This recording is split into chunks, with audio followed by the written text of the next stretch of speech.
En wingfoil, subfoil, para-wingfoil, il y a une erreur qu'on a tous tendance à faire, c'est de se dire « t'inquiète pas, ça va bien se passer ». C'est normal, parce que quand on part sur une session de wing ou downwind, c'est ce qu'on a envie de se dire. Et heureusement, la plupart du temps, en fait, c'est ce qui se passe, il n'y a pas de problème. Sauf qu'en mer, quand ça commence à partir de travers, ça prend vite des proportions dramatiques, et la petite session, en fait, elle tourne vite au cauchemar.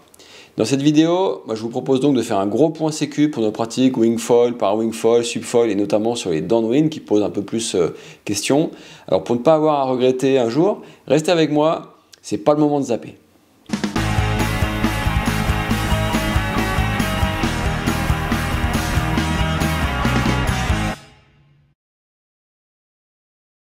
Salut les copains et les copines, bienvenue avec moi sur la Water Sport Zone pour aborder le sujet de la sécu en foil. Je sais bien, c'est pas hyper fun, mais ça reste un sujet important pour que nos sessions ne tournent pas du plaisir au cauchemar. En tout cas, personnellement, c'est un sujet auquel j'accorde pas mal d'importance tous les jours et que j'ai particulièrement bossé dans le cadre de la préparation et la réalisation de mes traversées en subfoil. Donc aujourd'hui, grâce au soutien de la marque Sorous qui finance cette vidéo et plus particulièrement à travers la gamme de produits offshore de la marque Sorous destinée à répondre à ses besoins de sécurité, je vais faire le point sur le cadre légal qui encadre nos pratiques, puis partager mes recommandations générales avant de rentrer un peu plus dans le détail sur le wingfoil, la para-wing, le downwind en subfoil, avec des principes spécifiques et le matériel de sécu que j'utilise, parce que ce n'est pas forcément toujours exactement le même par rapport à des particularités de chaque support, ou la manière dont on pratique chaque support. Donc débutons par la partie la plus casse-pied, mais encore une fois, c'est important de savoir ce qu'on a le droit et ce qu'on n'a pas le droit de faire. Donc voilà, quel est le cadre légal de nos pratiques? Donc la pratique du wingfoil, elle est encadrée par l'article 242.11 de l'arrêté du 23 novembre 1987, qui a été modifié depuis, et qui est relatif aux conditions d'utilisation des planches à voile, planches aérotractées et planches nautiques à moteur. Pour le subfoil downwind, là c'est l'article 242.10 relatif aux conditions d'utilisation des engins propulsés exclusivement ou principalement par l'énergie humaine. Donc concrètement, que dit donc la loi? Alors ces pratiques sont autorisées de jour hors des zones de baignade balisées et jusqu'à 2000 d'un abri. À partir de 300 mètres d'un abri, il faut être équipé d'un gilet de flottabilité 50 Newton ou d'une combinaison et d'un moyen de signalement lumineux étanche avec au moins 6 heures d'autonomie. Pour le wingfoil, il est aussi impératif que son aile soit marquée avec les coordonnées téléphoniques du propriétaire avec des caractères d'au moins 1 cm de hauteur. Et pour le subfoil downwind, un leash de planche est également obligatoire. Donc dans ce cadre, la pratique est ensuite laissée à l'appréciation de chacun et ce n'est pas pour ça qu'elle est sans danger, loin de là, même si bien sûr je ne veux pas dramatiser. Donc moi ce que je veux juste c'est que chacun puisse se pratiquer en sécurité. Donc quels sont les principaux dangers et enjeux de sécurité qu'on peut rencontrer dans nos pratiques? Sans en faire une liste exhaustive, on peut citer la première chose auquel on pense, c'est souvent les chocs avec son propre foil ou liés à une collision pouvant engendrer des dommages corporels ou matériels. Les casses de matériel de sources diverses, collisions, usures, défauts, etc. Il y a les défaillances physiques ou les blessures, la perdition en mer liée aux raisons précédemment évoquées ou qui peuvent être aussi liées à un changement de météo. Il y a le froid qui peut être une cause ou une conséquence d'un naufrage. Le soleil dont les effets arrivent en général plutôt à retardement. Et dans tout ça, il ne faut jamais oublier que nous évoluons sur un terrain de jeu par définition à risque où le moindre petit pépin peut vite tourner au vinaigre. Donc dans ce contexte, quelles sont mes recommandations de démarche et de matos de sécu? Alors d'abord en général, puis spécifiquement pour le wingfoil et enfin pour le subfoil downwind. Je précise avant de rentrer dans les détails que ces recommandations, évidemment, elles n'engagent que moi, elles sont basées sur mon expérience. J'ai essayé de les rendre assez complètes, même si j'ai conscience que en fait, les situations critiques que nous pouvons rencontrer sont malheureusement potentiellement infinies. Donc certains cas particuliers ne peuvent pas forcément être traités ici. Alors évidemment, je m'en excuse, mais j'ai essayé d'essayer de faire large quand même. Au niveau de mes recommandations générales, donc la première d'entre elles, c'est d'abord de connaître le numéro d'urgence en mer. Donc c'est le 196 qu'on appelle depuis son smartphone et le canal 16 de la VHF. Et donc d'avoir sur soi son smartphone étanche, ou en tout cas dans une pochette étanche chargée sur soi, tant qu'on est en zone de couverture GSM, franchement c'est notre meilleur allié. Ce que je recommande aussi, c'est de préparer au minimum sa sortie en mer, donc prendre en compte la météo, être en bonne condition physique, vérifier l'usure de son matos, avoir le matériel obligatoire de sécu sur soi, et porter une protection thermique adaptée, voire une protection solaire aussi, le cas échéant. Évidemment, en fait, il faut y aller étape par étape, avec progressivité dans les distances, l'éloignement de son point de départ, les conditions météo, le temps passé sur l'eau, etc., etc. Même si nos sports sont de plus en plus accessibles, il faut prendre le temps de s'approprier l'environnement et ne jamais sous-estimer les enjeux que je citais précédemment. Autre principe général super important, c'est toujours de prévenir quelqu'un à terre de ce qu'on a prévu de faire. Et pour ça, d'ailleurs, il existe une super application qui est payante et qui s'appelle Outdoor Safe, qu'on trouve sur iOS et sur Android. Donc cette application, elle prévient, quand elle est paramétrée correctement, elle prévient automatiquement une personne de confiance si on ne rentre pas comme prévu. Je vous mets les infos de tout ça, notamment de cette application Outdoor Safe, en description. Et d'ailleurs, même il y a un code promo pour un prix avantageux que je peux vous fournir. Donc regardez la description ci-dessous. Donc embarquer le matériel obligatoire, oui ça je l'ai déjà signalé. Maintenant, voilà, si je veux bien faire mon job et vous partager mon expérience, je ne peux pas me restreindre à ces recommandations d'ordre général. Le wingfoil et le subfoil ont des spécificités qu'il faut prendre en compte, parfois au-delà de la législation. Il s'agit d'abord de notre propre intérêt et de notre propre sécurité, pas seulement des contraintes imposées. Observer ces principes de sécurité en mer, c'est à la fois un choix et un devoir, afin d'éviter de se mettre en danger et voire de mettre d'autres personnes en danger du fait de notre négligence. Je rappelle au passage que la SNSM, c'est une association financée majoritairement par des fonds privés et dont les sauveteurs sont bénévoles. Ce n'est pas un service public et on a juste quand même beaucoup de chance de les avoir, mais si on peut éviter de les solliciter ou de les sursolliciter, c'est quand même vachement mieux. Donc on peut aussi d'ailleurs, toujours au passage, faire des dons pour les aider dans leur mission. Et à ce moment-là, je vous renvoie sur le site de la SNSM. Donc commençons par le cas spécifique du wingfoil, auquel on peut apparenter aussi le para-wingfoil, dans le cadre d'une pratique où l'on part et on revient au même endroit et qu'on reste en gros devant la côte. Donc quels sont les grands principes à observer? Premier principe, éviter le vent de terre. Ensuite, vérifier son matos, le serrage des vis, le gonflage de son aile, la tenue de la pression dans l'aile, solidité des liches, etc., etc. On a aussi évidemment à respecter les priorités, donc le tribord prioritaire sur le bâbord à mur, donc main droite prioritaire, main droite devant prioritaire. On a aussi le soulevant prioritaire sur le haut vent. Le principe aussi toujours de faire preuve de bon sens pour à tout prix éviter les collisions. Un autre principe important à garder en tête, c'est de conserver ses distances avec les baigneurs et les autres usagers, quel que soit le support qu'ils pratiquent. Ça peut être des kites, windsurf, les bateaux, etc. Et encore une fois, c'est vraiment faire preuve de bon sens. Et puis évidemment, ne pas s'éloigner de la côte, plus que ce qu'on est capable de regagner si on crève son aile et qu'on doit nager. En termes de matériel de sécurité, qu'est-ce que je peux recommander? Donc pour ça, je vais vous faire une petite liste, mais je vous mets des liens en fait dans la description de la vidéo sur les produits que je peux vous recommander. Il y en aura beaucoup chez Sorous, comme je vous l'ai dit, sponsor de la vidéo, mais j'ai aussi d'autres recommandations, donc vous allez voir. Alors le premier truc, c'est d'avoir un leash d'aile, et sauf dans les cas particuliers, par exemple en para-wing, où c'est pas forcément nécessaire, voire des fois même contre-productif, et un leash de planche aussi, sauf dans le cas où on fait des sauts, où à ce moment-là, en fait, le leash de planche il devient dangereux. Je vous recommande aussi plutôt une combi à jambes longues et des chaussons, bien que ça reste à l'appréciation de chacun. Évidemment, vous allez me dire sur les images, j'en porte pas. C'est vrai, bon après je suis plus débutant. Combi jambes longues et chaussons, c'est quand même souvent pour les personnes notamment qui ne sont pas très bien habituées à manœuvrer, à manipuler le matériel, à la mise à l'eau, etc. Mais voilà, il faut quand même savoir que idéalement on se protège quand même mieux des rencontres avec le foil et autres petites blessures avec une combi jambes longues et des chaussons. Le casque, c'est un peu pareil, c'est sûr que c'est mieux, à l'appréciation de chacun. Moi non plus, j'en porte pas souvent, j'en porte quand même quand je sais que je vais prendre un peu plus de risques que d'habitude. Le gilet d'impact, c'est intéressant aussi, surtout qu'il amène souvent aussi de la flottabilité. Moi, l'exemple que je prends, c'est le nouveau gilet Strato de chez Sorous, qui comporte en plus des poches pour le matos sécu, qui comporte la possibilité d'embarquer un camelback, qui a le harnais intégré, qui a les bandes réfléchissantes et l'accroche de VHF, et aussi qui permet d'intégrer un race tube si on le souhaite, pour augmenter encore la flottabilité. Donc il a quand même pas mal d'atouts. Le harnais, pour moi, ça fait presque partie aussi du matériel de sécurité, puisqu'en fait, il évite quand même la fatigue. Il y a des solutions pour que ce soit pas trop encombrant. Il est par exemple intégrable dans la veste Impact Strato. Évidemment, le smartphone chargé sur soi dans une pochette étanche, ça c'est la base. Comme je vous l'ai dit, c'est votre meilleur allié en termes de sécu tant que vous êtes en zone de couverture GSM. Après, il faut aussi une protection solaire adaptée. Moi, la crème, j'en mets, mais je suis pas trop fan. Alors, tant que possible, je préfère créer de l'ombre en fait sur moi avec des vêtements anti-UV adaptés, t-shirt à manches longues et capuche, etc.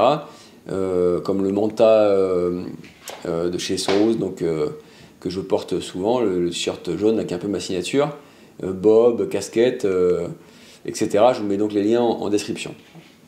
Maintenant, qu'en est-il pour le downwind et principalement en subfoil, en para-wing, mais aussi pourquoi pas en wingfoil pour une pratique là où on part d'un endroit pour arriver à un autre.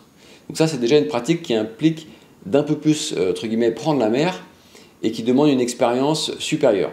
Il est donc évident de porter une attention plus importante aux enjeux de sécu, d'autant plus que ce sont des pratiques où on est vite très vulnérable. Donc les grands principes. Prendre la mer, c'est toujours prendre un risque. Il faut en avoir conscience et savoir envisager le pire sans dramatiser et regarder ce qu'on peut mettre en place pour contenir ce risque et prendre des décisions selon notre capacité objective à gérer ce risque. L'humilité par rapport aux conditions, au parcours, à l'éloignement potentiel de la côte, à ses capacités ou sa forme du moment, etc., c'est crucial. Comme je le disais, au large avec une pagaie cassée sur un subfoil, ou une aile crevée ou un vent qui tombe en para-wing sur une planche de 50 litres, franchement, on se retrouve vite très très vulnérable.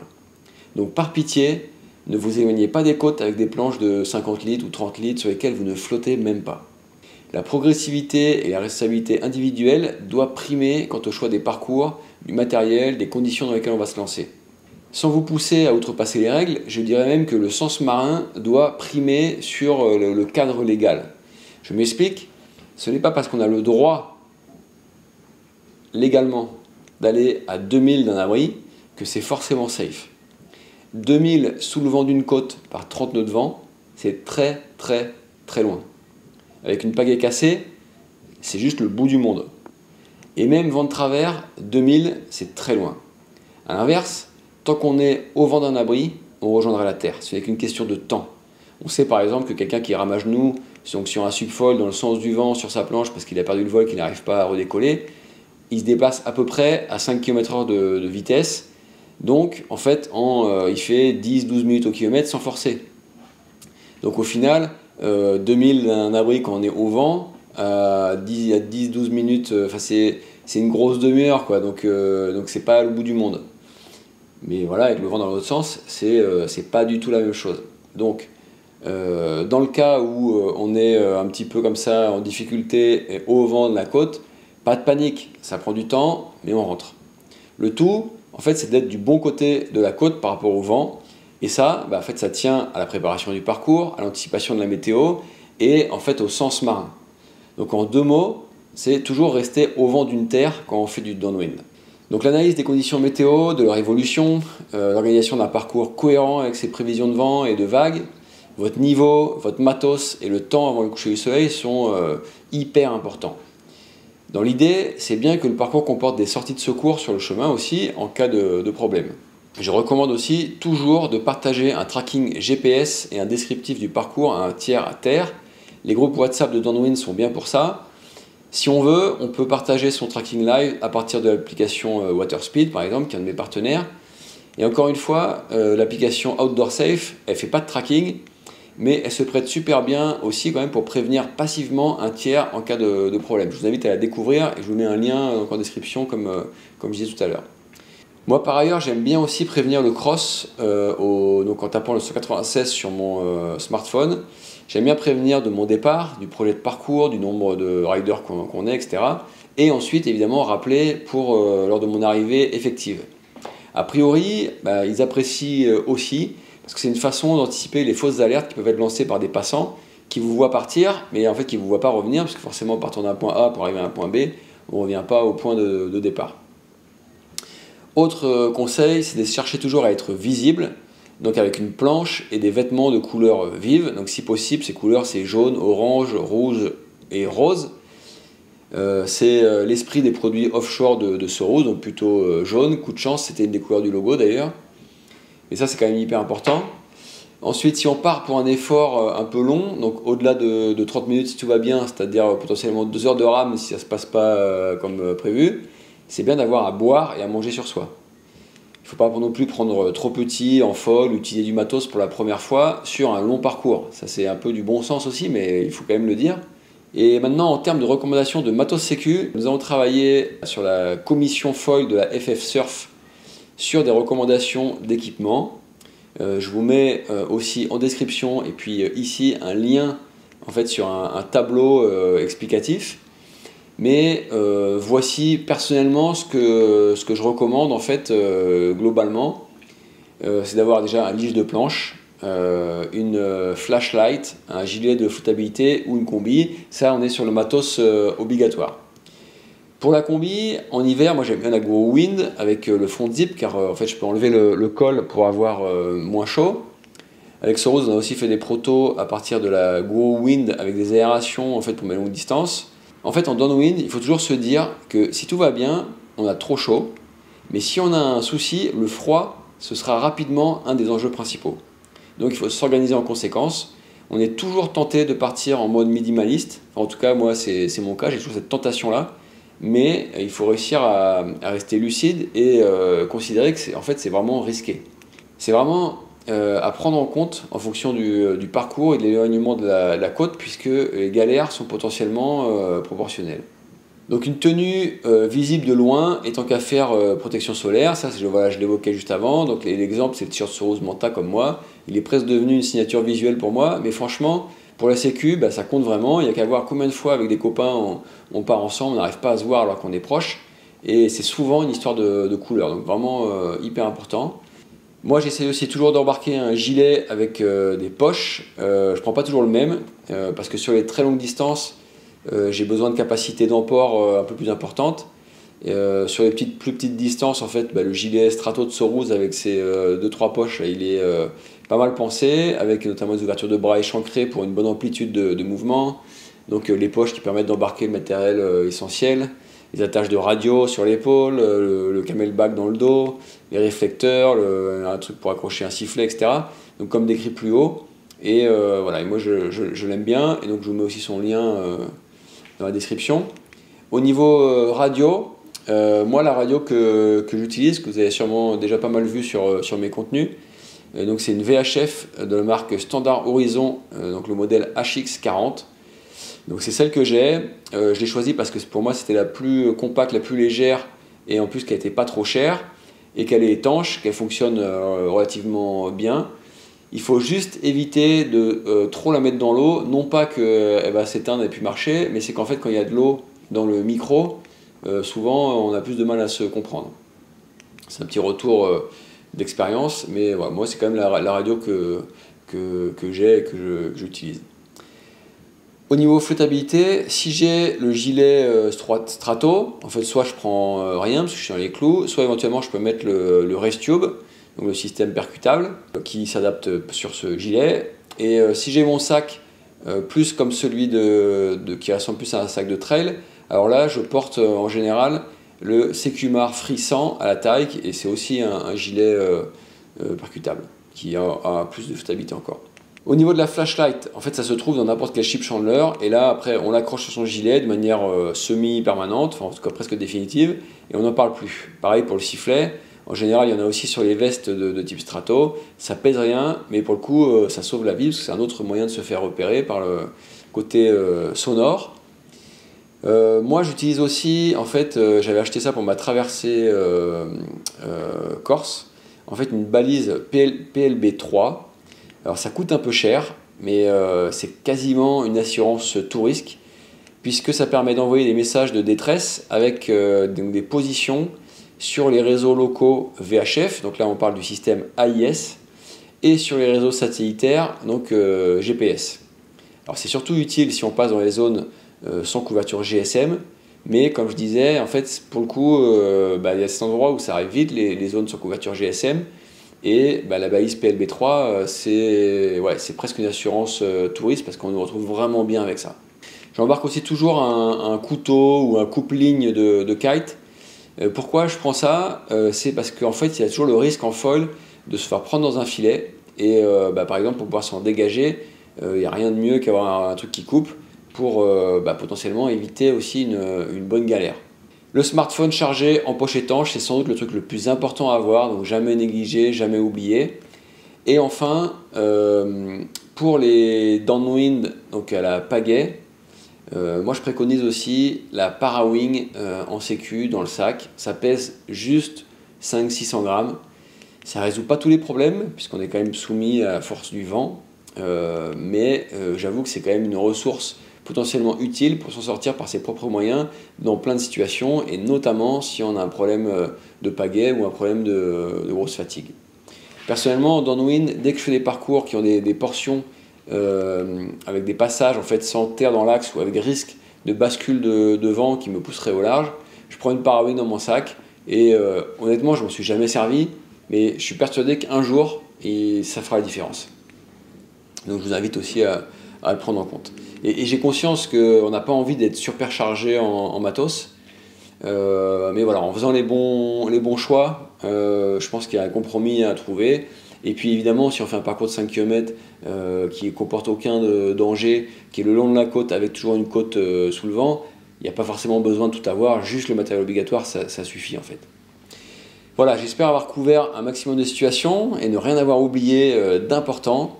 N'hésite pas toi aussi à partager tes idées ou ton expérience en commentaire. Les commentaires, en fait, ils sont là pour ça. Et la communauté, je pense, s'enrichit de la contribution de chacun. Moi, je n'ai pas la science infuse et donc chacun d'entre vous peut apporter des choses par rapport à ce qu'il a déjà vécu ou du matériel qu'il connaît dont je n'aurais pas connaissance, etc. Avant de partir, n'oublie pas non plus de lâcher un like, de partager avec tes amis cette vidéo ou de t'abonner. Et maintenant, moi, je te dis à très vite pour la prochaine vidéo. Bye bye!